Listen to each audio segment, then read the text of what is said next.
Here is the beginning of the butternut squash soup that I am starting. And so I've like taken these squash and chopped them in half and taken all the seeds and guts out, as you can see.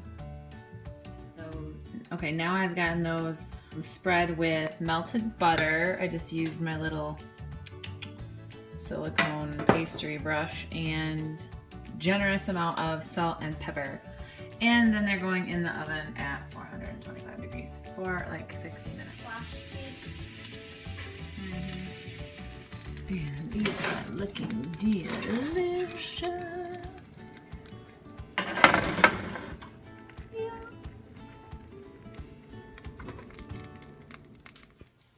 Then we're doing, you're supposed to do 2 Granny Smith apples, but I had Fuji apples, so that's what I'm using.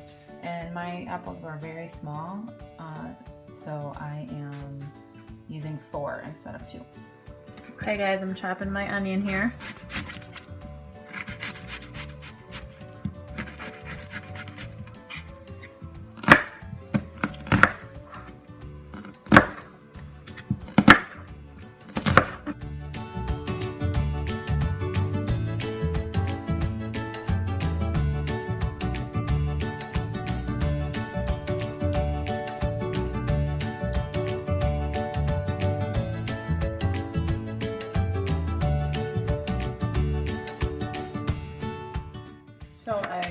So I've got my 4 small Fuji apples and my 1 large onion all chopped up.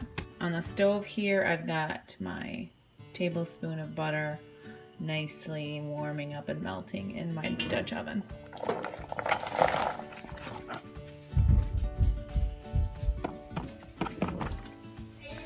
We're just gonna cook this on, I usually do it a little under medium.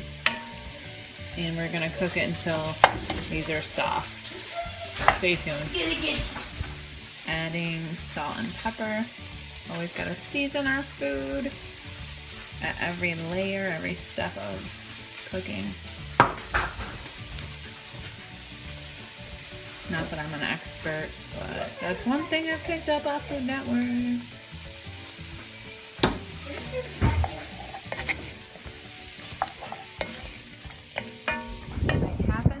To have some fresh sage growing in my garden, my overgrown weedy garden, and it's November, so it's pretty amazing that I've actually got sage still, or any green thing.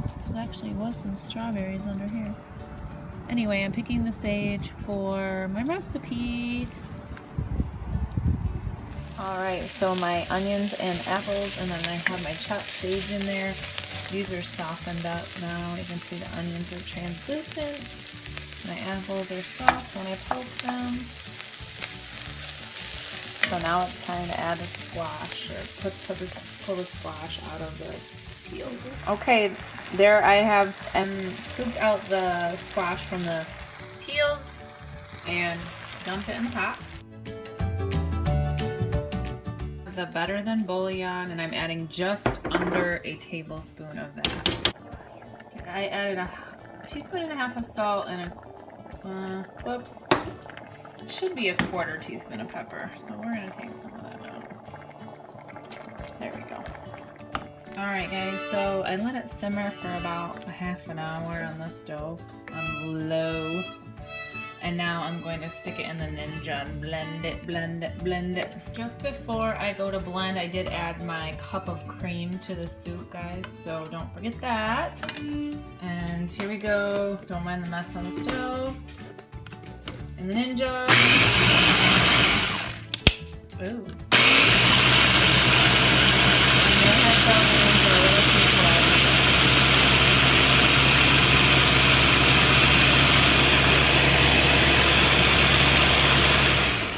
Guys, butternut squash soup.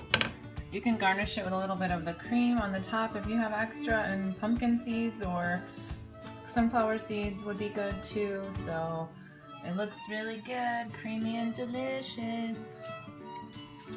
That's it.